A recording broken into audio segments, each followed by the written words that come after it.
evening of reflection. Shall we?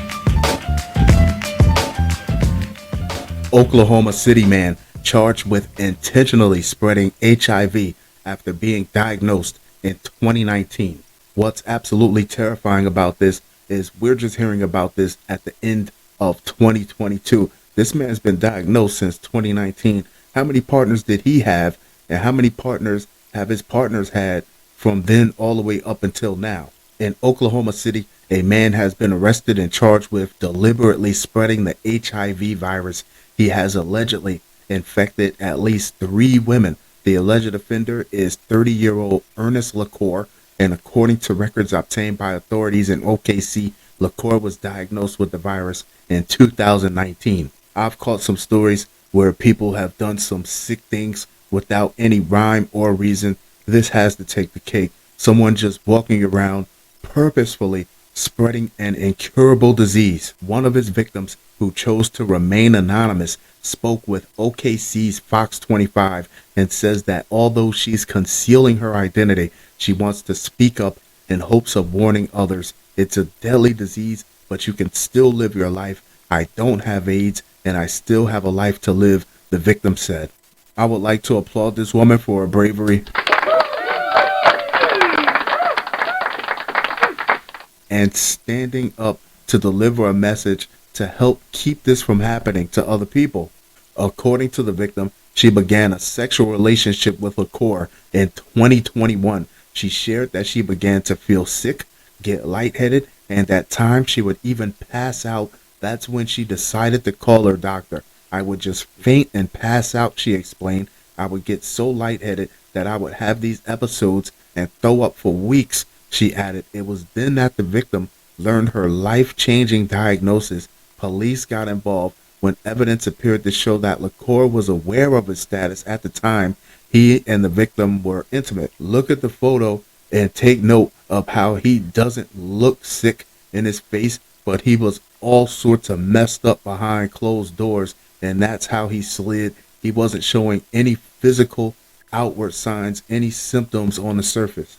The victim took to social media and spread awareness about Lacour, which caused other women to come forward about their stories as well. According to another one of Lacour's alleged victims, she went to the doctor with Lacour and realized he was HIV positive when he was given medications that day without having to have his blood tested. With that, if you find yourself with a partner that insists on not using any protection and is always going for the unprotected sex, the both of you go get yourself checked immediately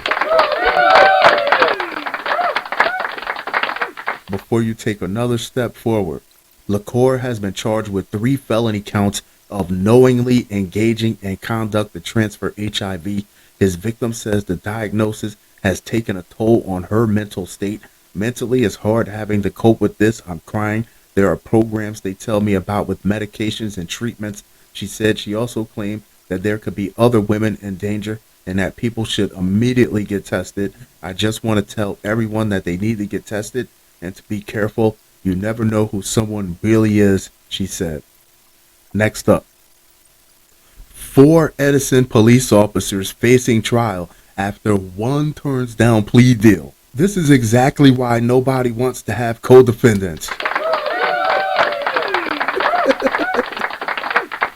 You do understand that you won't be going to jail as a criminal. You'll be going to jail as a police officer. Oh, it's always fun coming back to Jersey. 4 suspended Edison police officers facing racketeering charges lost their chance this week to have the case dismissed by resigning from their jobs after one turned down the deal. You're a dirty cop. Embrace it. What are you trying to salvage that you haven't already thrown away? Your pride? Your integrity?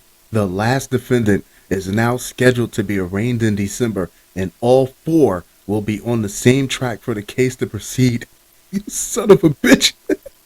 You gotta keep me away from him in the courtroom.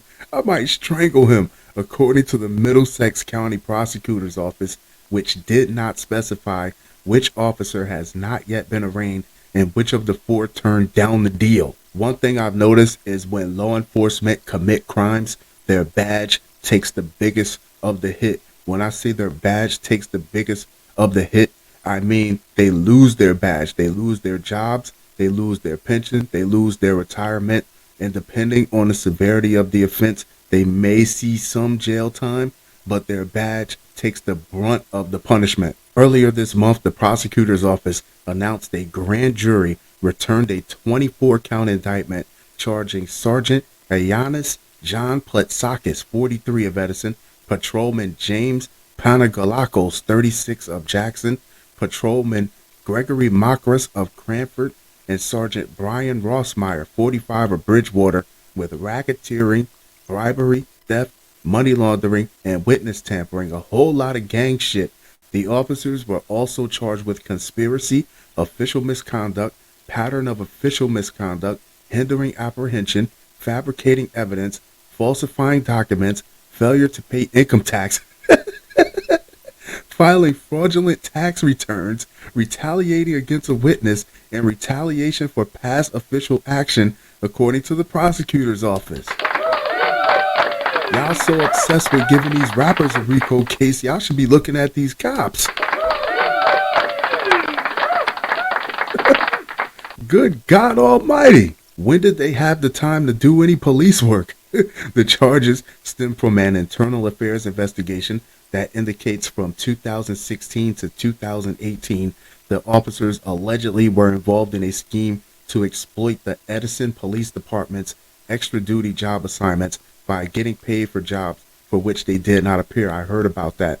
The officers who volunteered to take these extra assignments had full police responsibilities while assigned to the extra duty jobs, which involved directing traffic for utility companies as well as providing security services for local businesses and residential communities. These are only things that cops can get away with because at the end of the day, who are you going to complain to? Yeah, you better not complain to nobody. That's the whole vibe.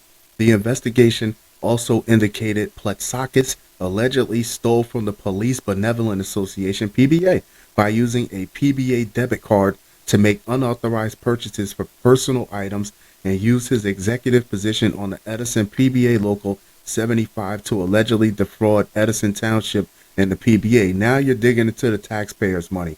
The officers originally were charged on June 1st, 2018 and indicted by a grand jury on October 19th, 2019, and shortly after made a motion to dismiss the indictment, alleging the prosecutor's office failed to present exculpatory evidence to the grand jury, failed to correct misstatements made to the grand jury, and failed to establish all elements of the crimes. They were out. They had the case beat. So for whatever reason, you can insert the blank whether somebody actually fixed it so these guys would be able to walk away from this without any real damage, or if it was just poor investigation and fact finding, they were going to walk away. And then you get this one guy to say, "What, you want to fight? You want to have it out? You want to? I'm the original Dundada." A Superior Court judge dismissed the complaint and indictment in April 2020, but allowed the prosecutor's office to present the case again. You got a second chance to a grand jury. New complaints were signed against the officers the following month, and the same judge who dismissed them earlier dismissed them again. Come on, they're practically begging you to walk away from this. The officers then filed suit against the township, asking that they be reinstated and receive back pay, and a judge granted that action on September 14th, 2020. That's not a guardian angel. That's something completely different that's looking out for these guys. In-person grand jury session resumed in the summer of 2021 following months of court delays due to the pandemic. And with that particular brand of law enforcement, who the hell needs criminals? Your one-stop shop, cops and robbers all in the same building. Next up. Oh, because we're not finished here in Jersey. Man fell through ceiling, stole $700,000 from New Jersey check cashing business, authorities say.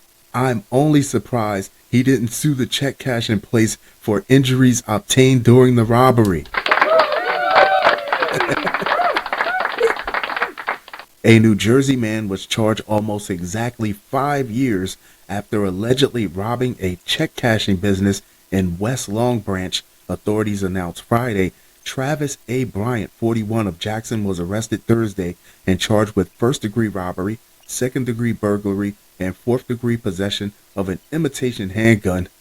The West Long Branch Police Department said it responded to the check cashing business on Route 36 in the borough on November 2nd, 2017, on a report that a silent alarm was activated. What's fascinating about this isn't like a typical bank robbery where a guy walks in and slides the teller a note or puts an imitation gun in their face. No, this guy somehow gained direct access to the cash and bypassed all the employees and all other systems, checks and balances, and alarms that went along with it. A true Ocean's 11 story. There, officers found an employee who told them a man donning a hooded sweatshirt pulled tightly around his face and sunglasses had just fled the store after robbing a large quantity of cash, police said. According to investigators, Bryant entered the store when there were no customers inside and, using a ladder, reached the ceiling ducts overhead to access a secured employees-only area